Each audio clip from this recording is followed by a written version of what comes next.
Veteran paksa itu artinya ada gaya yang bekerja, ya. Tidak lagi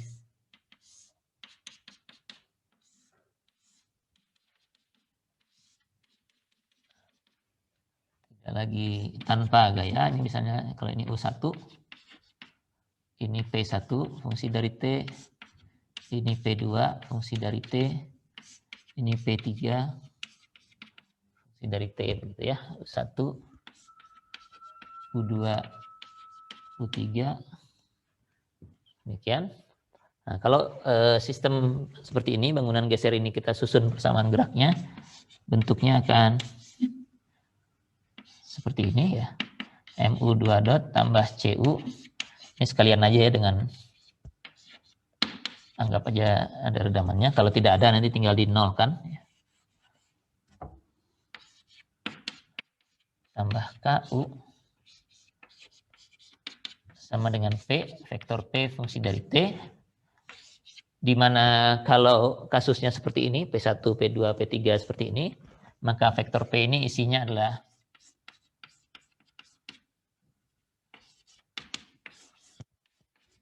P1T untuk baris pertama, baris kedua P2T, dan baris ketiga P3 fungsi dari T.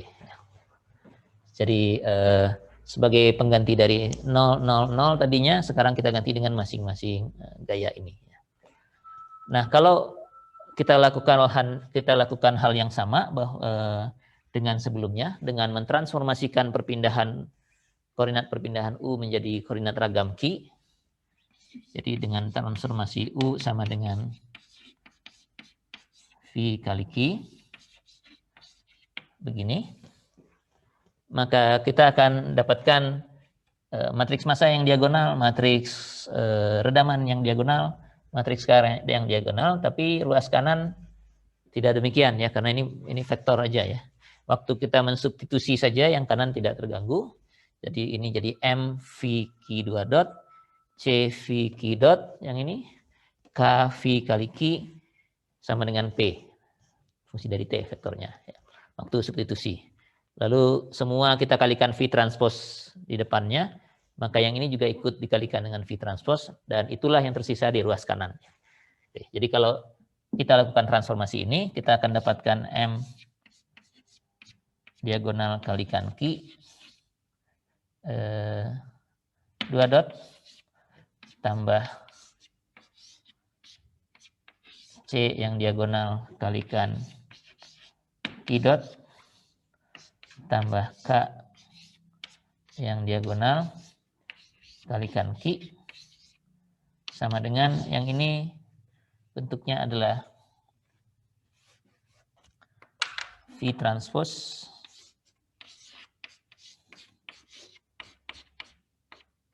kalikan P. Kemudian masih kelihatan. Oh, udah kepotong sedikit. Ya, ini V transpose dikalikan PT yang ini. Ya. Jadi ruas kanannya tersisa seperti ini.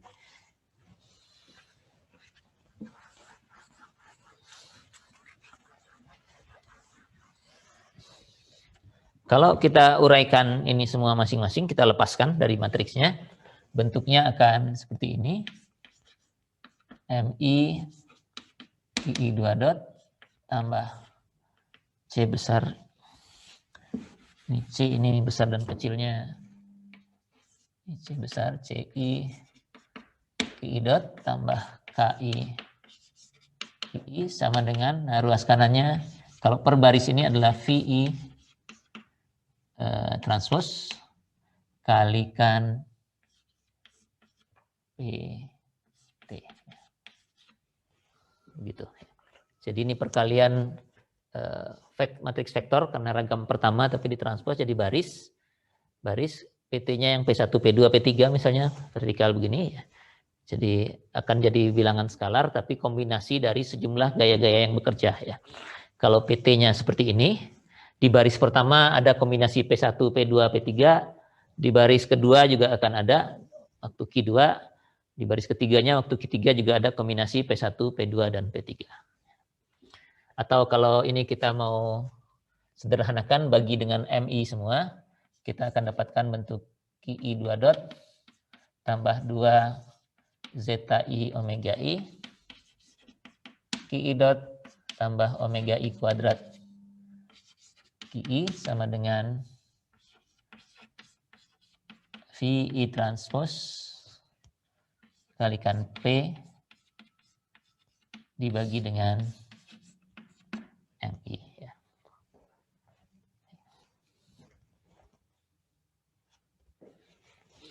Nah, bentuknya demikian. Ya.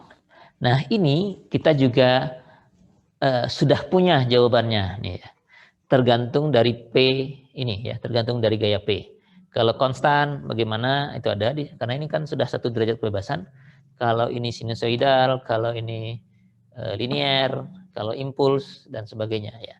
Kalau bentuknya umum bisa pakai numerik, pakai MATLAB misalnya, atau pakai integral Duhamel dan sebagainya.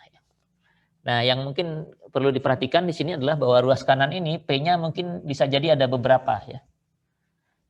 Jadi sekian P1 ditambah sekian P2 ditambah sekian P3 misalnya.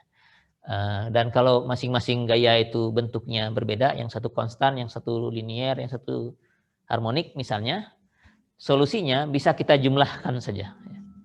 Jadi akibat yang konstannya, Q-nya kita sudah punya, salin itu, ditambah dengan akibat yang liniernya misalnya, ditambah dengan akibat P3 yang harmoniknya. Ya. Tinggal dijumlahkan saja. Konstanta yang muncul, karena di situ ada konstanta ya, tergantung kondisi awal, atau kalau sudah diberikan kondisi awal diam, ya pasang saja yang nilai yang sesuai dengan kondisi awal diam itu. Kalau 3 kondisi awal diam dijumlahkan, sama aja, hasilnya tetap kondisi awal diam. Jadi ya itulah solusinya. Oke, ya. Jadi yang begini, ini kita tinggal mengambil dari apa yang sudah kita pelajari di 1 derajat kebebasan yang lalu, solusi-solusi yang sesuai dengan gaya P yang ada. Oke. Sedikit keruwetannya adalah bahwa kalau P-nya beberapa seperti ini, di masing-masing ini akan ada, di masing-masing baris akan ada beberapa buah P jadinya. Jadi kita perlu membaca solusi dari gaya P1, gaya P2, gaya P3-nya. Begitu juga di baris keduanya, waktu Q-nya Q2, gitu, ada lagi 3-3-nya. Waktu Q-nya Q3, ada lagi 3-3-nya. Kemudian setelah semua Q itu kita peroleh, kita gabungkan dengan ini, U sama dengan V kali Q, jadi makin bercampur tuh semua ya. Jadi kalau secara analitik ini makin panjang ini, menulis jawabannya bisa masih makin panjang ya.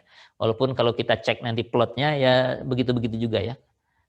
Pada umumnya responsnya kan harmonik ya, meskipun bebannya konstan ataupun linier, hanya bentuknya saja apakah berada di sekitar simpangan statiknya jadi naik begitu atau jadi meningkat dan seterusnya. Ya. Jadi plottingnya harusnya tidak jadi masalah, tapi kalau harus menuliskan solusinya semua bisa jadi panjang ya, ketelitian diperlukan di sini.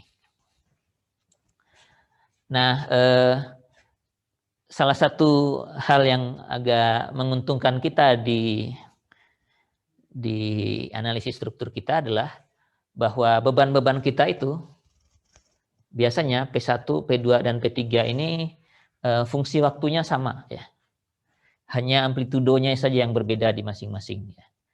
Kalau misalnya kita bicara soal gempa, gempa belum sampai ini persamaan geraknya. Nanti kalau sampai gempa nanti kita akan lihat gempa itu dari tanah gitu ya. Kalau kita ubah menjadi gaya di masing-masing ini, semua nilai percepatan ini akan ada di situ dikalikan dengan angka tertentu ya. Atau kalau ini bangunan lepas pantai terus ada gelombang begitu, fungsi waktunya hanya sinus apa kalau gelombang? Fungsi waktunya kalau tidak salah sinus Kx min omega T kalau tidak salah saya. Nah ini sama untuk di elevasi manapun ya. Yang ininya. Sementara yang lainnya itu hanya amplitudo ya. Jadi di sini ada sinus omega tertentu, omeganya omega besar lah ya karena ini beban kan ya. Di lantai yang atasnya juga kenanya sinus omega tertentu, hanya amplitudonya yang berbeda ya. Karena fungsi dari tinggi gelombang, fungsi dari kedalaman misalnya dan sebagainya. Nah, yang biasanya ini nanti di analisis selanjutnya nanti di minggu-minggu ke depan Ini bisa kita uraikan lagi, kita pisahkan. Namanya S, ya, distribusi spasial dari gaya ini, dan fungsi waktunya bisa kita keluarkan karena fungsi waktunya sama semua ya. Umumnya ya, kalau beban-beban yang umum terjadi ya. Tapi kalau bebannya misalnya mesin-mesin yang berbeda, nah ini nggak bisa begitu ya. Di sini di gedung ini ada lantai satunya ada mesin dengan frekuensi tertentu, di sini ada mesin lain yang frekuensinya berbeda, ya nggak bisa begini jadinya ya. Nggak bisa begini. Tapi kalau akibat beban lingkungan, gempa, angin, gelombang yang umum terjadi, atau ledakan misalnya ya, kalau satu ledakan yang sama itu fungsi waktunya sama di semua tempat, hanya amplitudonya saja yang berbeda-beda, kita bisa buat seperti ini bentuknya ya. Nanti S itu adalah distribusi spasial dari beban P, tidak ada waktu di sini, hanya nilai aja ya. Jadi yang menunjukkan besarnya gaya relatif antara lantai 1 dengan lantai 2 dengan lantai 3 dan seterusnya. Tapi ini nanti saja kita bahas pada waktu analisis ragam selanjutnya. Jadi pada prinsipnya dalam kelas ini kita sudah membahas getaran bebas sampai yang teredam, kemudian maju ke getaran paksa, pola penyelesaiannya sama, kita lakukan transformasi dari koordinat perpindahan ke koordinat ragam. Nanti di ruas kanannya akan tersisa bentuk seperti ini, V transpose dikalikan vektor P, vektor gaya P, yang kalau kita uraikan akan jadi seperti ini. Nah, kalau tidak bisa dituliskan begini, fungsi waktunya bisa banyak ya. Tapi kalau kita bisa tuliskan sebagai S kalikan PT ini, fungsi waktunya cuma satu ya. Jadi yang dikalikan ini, kalau yang itu, VI transpose kalikan S, dibagi dengan MI ini hanya jadi satu nilai saja ya. Maaf, baterai saya mau habis, sebentar saya pasang dulu.